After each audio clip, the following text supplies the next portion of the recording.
Every skier knows the feeling of going to sleep with snow still falling, dreaming of the next day adventure.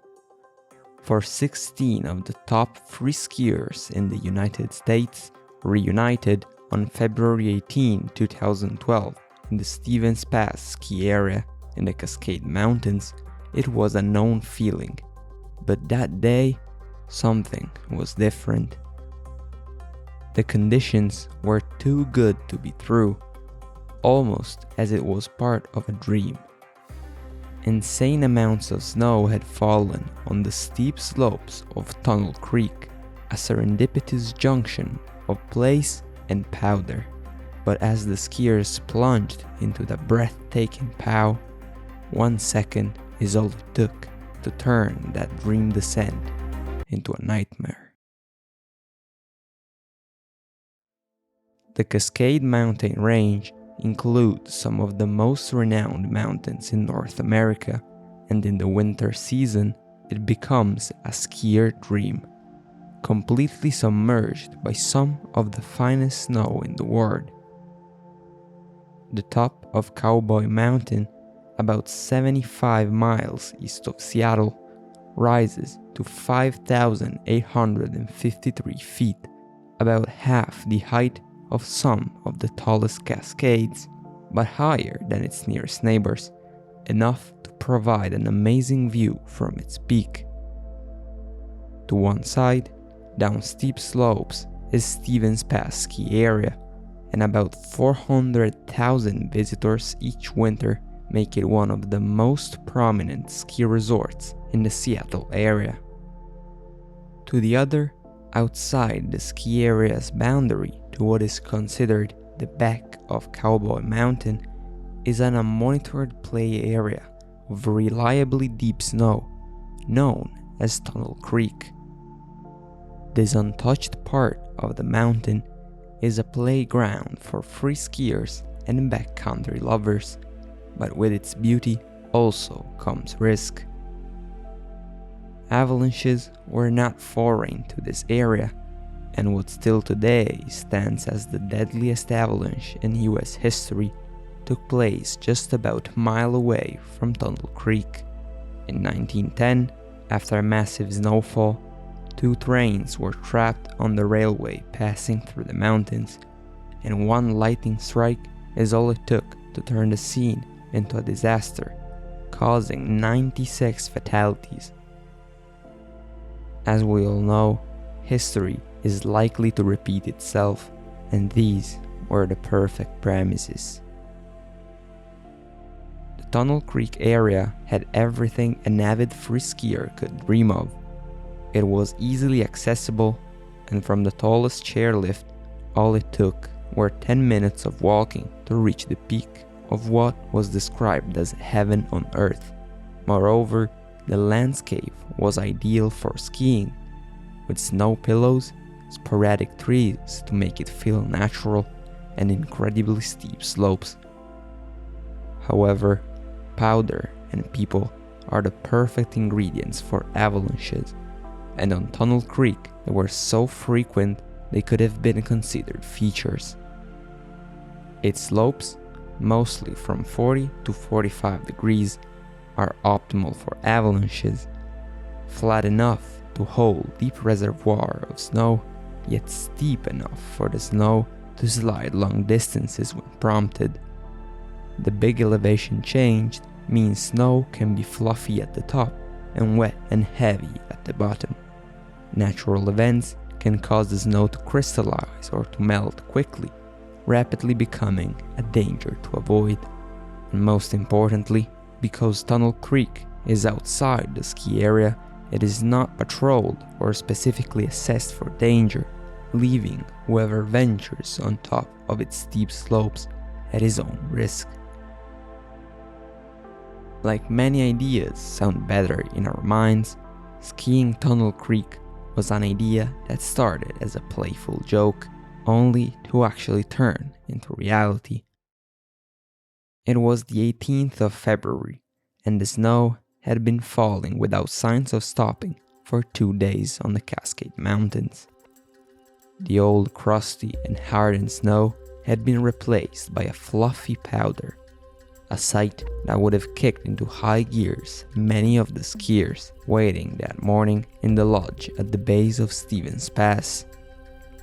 It was time for a proper celebration, and Chris Rudolph, the marketing director of Stevens Pass, knew who to invite to make it an epic event. Tunnel Creek was the place where he would have taken guests of their caliber, and so there is where the 16 guests headed. Rudolph had reunited some of the finest of the skiing scene, ranging from professional skiers like Saugstad, 33, a former champion of the Freeride World Tour, to reporters and editors from Powder Magazine and ESPN.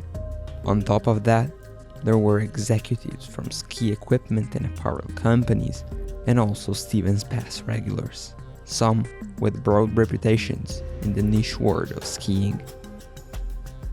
It was Saturday afternoon, and in the lodge bar, Rudolph dropped the idea: skiing Tunnels Creek Pow the next morning. Not everyone was invited though, and the saying traveled from ear to ear to all of the big shots of the skiing scene there that day. On Sunday morning, everyone was thrilled, and miraculously it had stopped snowing just a few hours before 7 a.m., the opening time of the ski lifts. On the area in front of the lodge, the participants got together. Some knew more than others, but the word was that they were about to ski the best powder of their life, and so people joined in. Many well-known faces in the skiing community showed up, including the director of the Freeskiing World Tour, Ron Panikin, or the competitive snowboarder, Tim Carlson. These men were all united by the same passion, and as a pack of wolves, they headed to Tunnel Creek. Chairlift after chairlift, they reached the top of the 7th heaven, the highest chairlift in the area. The members of the group took off their skis and snowboards. Directly to the right of the lift's unloading ramp was a narrow trail that disappeared up to a clot of trees. A big red sign showed the risks they were about to take by leaving the patrolled area, but the group of skiers and snowboarders ignored it. The group moved quickly in a single line along a steep ridge until it reached a larger area, the perfect place to drop off into the heavenly descent. One by one, the group members started descending, crossing the lines of the one in front of them. Everything seemed too good to be true, and unfortunately, so it was. About 7 skiers had gotten a couple turns in on that incredible snow when the snowpack on the hillside let go.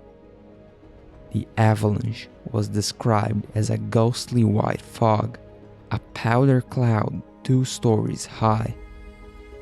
Due to its insane weight, it didn't take much before the 11 million pounds of snow, as estimated by the New York Times, picked up in speed. The roaring snow tumbled down Tunnels Creek slope, trampling 4 skiers, while the others were able to escape. The frantic research of the missing ones that followed is hard to describe. The survivors were flooded with emotion as they searched for their missing friends, but in vain, except for one. Elise Saugstad was luckily equipped with an avalanche airbag that allowed her to float on top of the snow and walk away with just a few scratches. The death toll rose when 3 skiers were extracted from the snow. Jim Jack, Chris Rudolph, and John Brennan were killed through a combination of blunt force trauma and asphyxia by the brutal force of the avalanche. The survivors returned to their respective homes that night with their guts twisted from what had just happened.